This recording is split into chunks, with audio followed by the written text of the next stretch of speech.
Здравствуйте, дорогие друзья! Сегодня нам предстоит путешествие на юго-восток Средней Азии, в советский Таджикистан. Таджикистан – это край гор. Они занимают почти всю территорию республики – 93%. На горных вершинах вечные снега, а в долинах цветут сады. Среди гор Таджикистана особо выделяется Памир, крыша мира.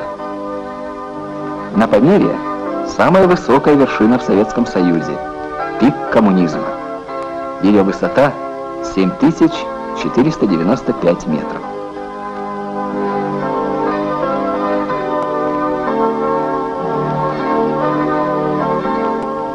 Высоко в горах лежат ледники. Здесь рождаются реки Таджикистана, источник гидроэнергии и орошения.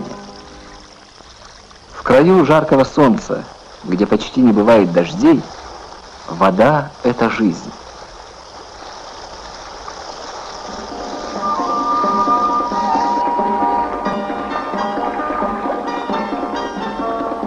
Многочисленные каналы и арыки напоили землю водой, и щедро одарила она людей за заботу.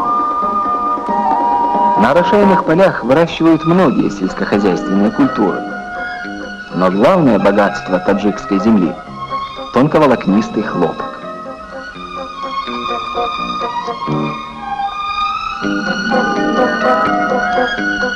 Ткачество – древнейшее ремесло. И сегодня текстильная промышленность вносит весомый вклад в экономику республики.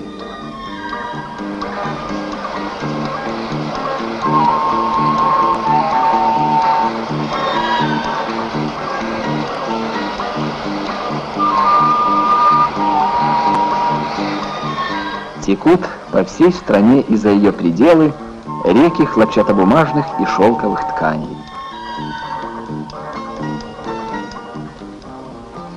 Важная отрасль сельского хозяйства республики – животноводство. Крупный рогатый скот разводят в долинах, на склонах гор пасут овец и коз,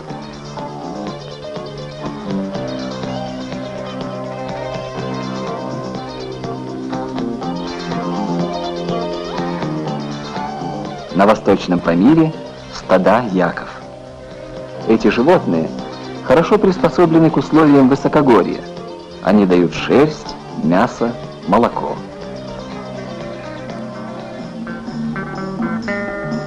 Горы Таджикистана – настоящая кладовая полезных ископаемых.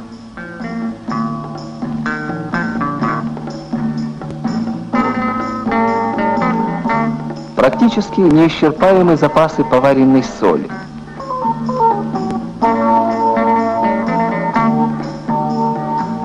Полезные ископаемые – основа для развития тяжелой и химической промышленности. Горы богаты и целебными источниками. Сюда приезжают лечиться и отдыхать со всех концов Советского Союза. Известны своими трудами ученые Таджикской академии наук. Уникальные природные условия позволяют астрофизикам изучать метеорные потоки, движение комет, вести постоянные наблюдения за космосом.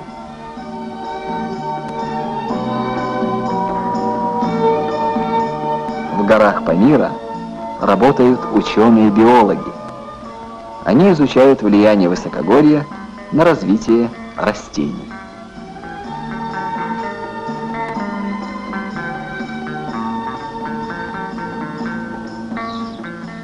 А теперь о таджикском народе, его жизни и обычаях нам расскажет молодая поэтесса Гульбахор Мирзоева. Здравствуйте. Скажите, Гульбахор, ваше имя в переводе «цветок весны»? Да. Гуль по-таджикски цветок, а бахор – весна. И на нашей земле весна. Сегодня Навруз, что означает «новый день». Добро пожаловать на наш праздник.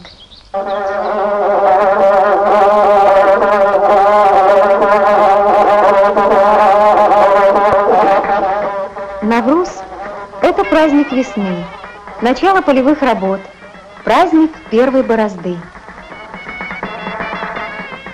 В этот день хлеборобы из разных селений собираются целыми семьями. Каждый приносит к общему столу все, чем богат. «Щедрый дастархан, богатый урожай», говорили наши предки. Навруз – день особого гостеприимства. Приезжайте к нам, и вы убедитесь в этом сами.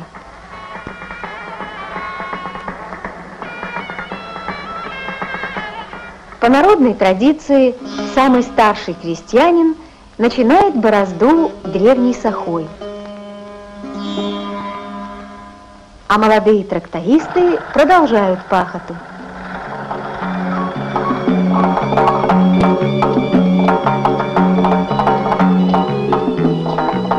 Земля щедро засевается зерном, и оно прорастет новым урожаем. Стол каждого дома украсит золотистый, круглый, как солнце, хлеб.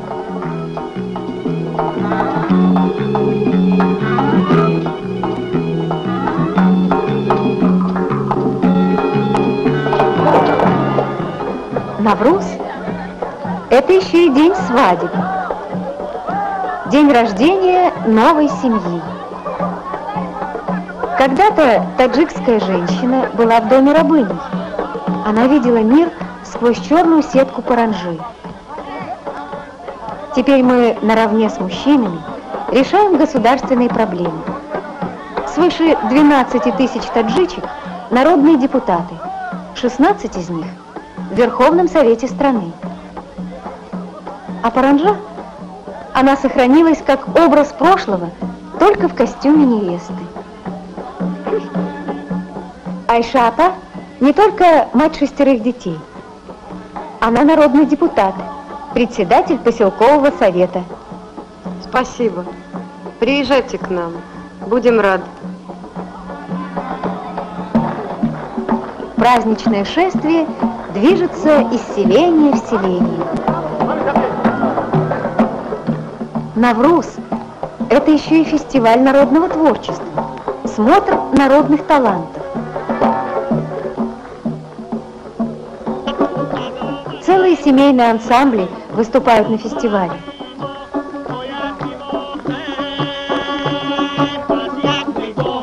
Люди разных профессий в этот день становятся артистами. Посмотрите, как танцует этот человек. Он учитель.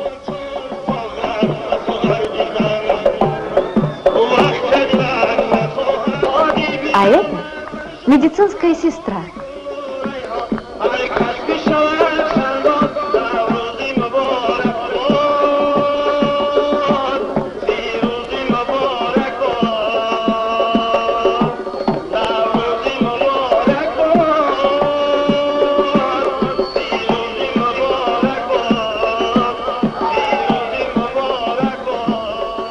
Задолго к празднику готовятся и народные мастера.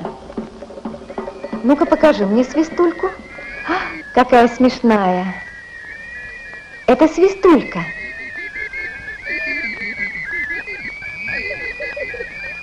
Мы любим такие игрушки. Их делали еще наши предки.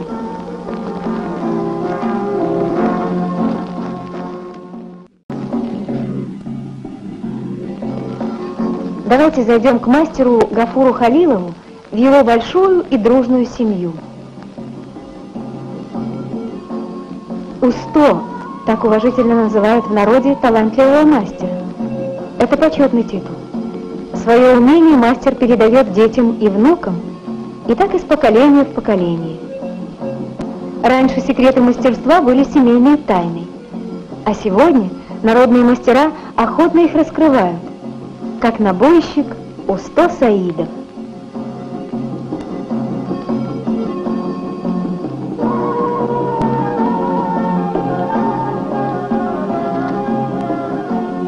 Наши деды и прадеды всю жизнь ткани набивали. А что такое ткани набивать? Расскажите, пожалуйста, Усто. Зачем рассказывать? Лучше показать. Вот этот штамп остался от моего деда и отца. А это моя работа. Как красиво. Это же раскрывшаяся коробочка хлопка. Да. А этот круг солнца. Да-да. Вот еще одно древнее искусство. Каждая девушка к свадьбе должна вышить сюзани, настенный ковер, и нарядное платье. Мать с детства обучает своих дочерей искусству вышивки, а вместе с ним и чисто женскому умению создавать уют и красоту в доме.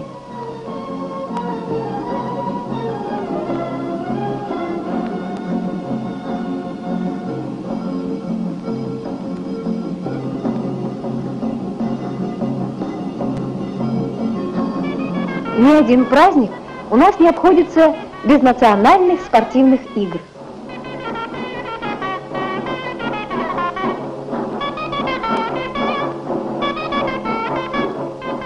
А какие у нас старики!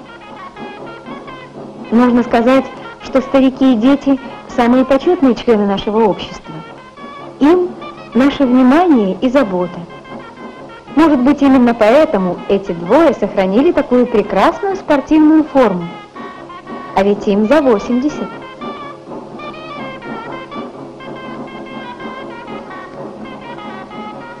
Мы побывали с вами на празднике в колхозе, а теперь я приглашаю вас в город энергетиков Нурек.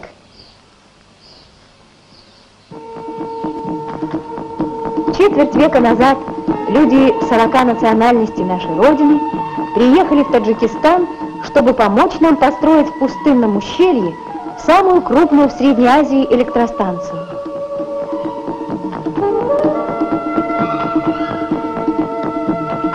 Об этом сооружении расскажут нам бригадир бетонщиков Мухаббат Шарипов и инженер-сейсмолог Николай Савелов. Район Нурека – зона высокой сейсмичности. Зона землетрясений. И все-таки здесь была возведена самая высокая в мире насыпная плотина. Ее высота 300 метров. Мощность Нурекской ГЭС около 3 миллионов киловатт. Ее ток вливается в единую энергетическую систему страны. За состоянием ГЭС и плотины постоянно наблюдают ученые-сейсмологи.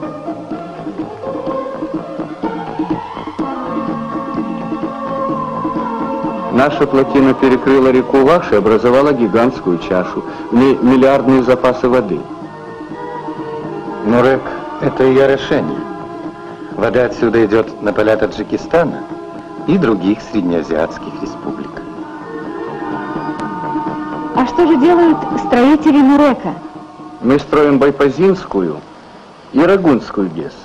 На Лакше мы построим целый каскад гидростанций, так что работы хватит и нам, и нашим детям.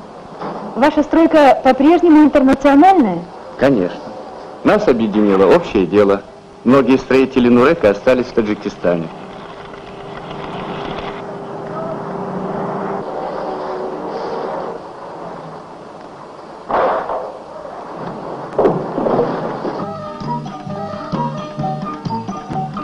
В Нуреке каждую весну проходят конкурсы детского рисунка на асфальте. Что же рисуют наши дети? Дети рисуют мир.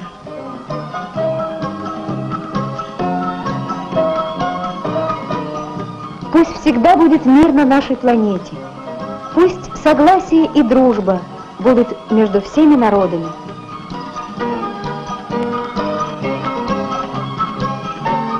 Строится моя республика.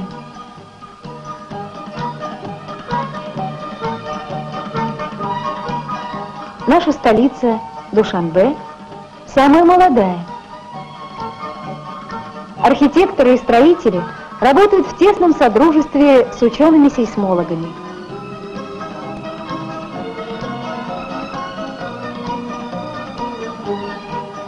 Эти высотные дома не боятся землетрясений.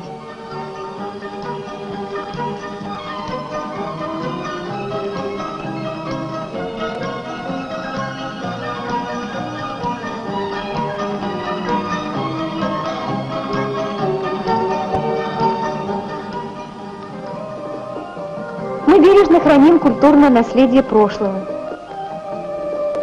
Старинные архитектурные орнаменты украшают современные здания, дворцы культуры, театры, детские сады и чайхану.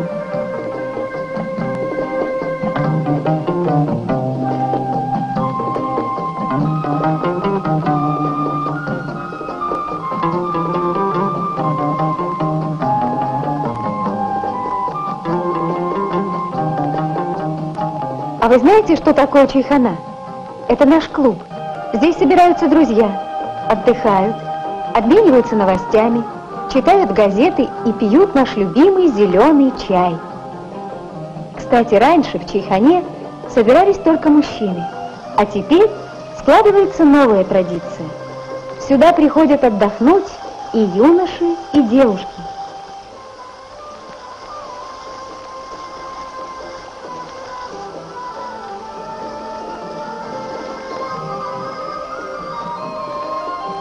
Приезжайте к нам в Таджикистан. Мы обязательно поведем вас в чайхану и угостим ароматным зеленым чаем. Наше путешествие по земле Таджикистана подошло к концу. Мы многое увидели и узнали. Мы с вами побывали на большой стройке, где работают люди разных национальностей. Давайте спросим, кто вы по национальности? Узбечка. А вы? Таджик. А вы? Русский. А вы кто? Таджик. Украинец. А вы? Русский. А ты, русская? Немец. Как они общаются между собой? У нас есть единый язык, русский. Мы разговариваем друг с другом на русском языке. Как вы понимаете друг друга? Мы разговариваем друг с другом на русском языке. Как изменилась судьба таджикской женщины после Октябрьской революции? Таджикская женщина получила право на труд, на образование. Она равноправный член общества.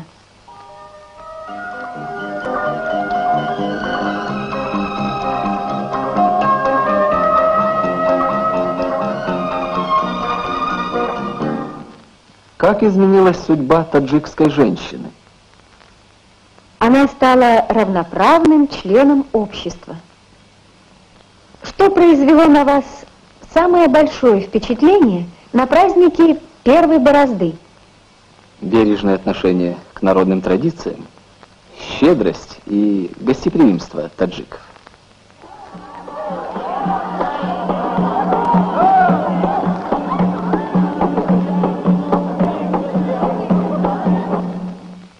Что произвело на вас самое большое впечатление?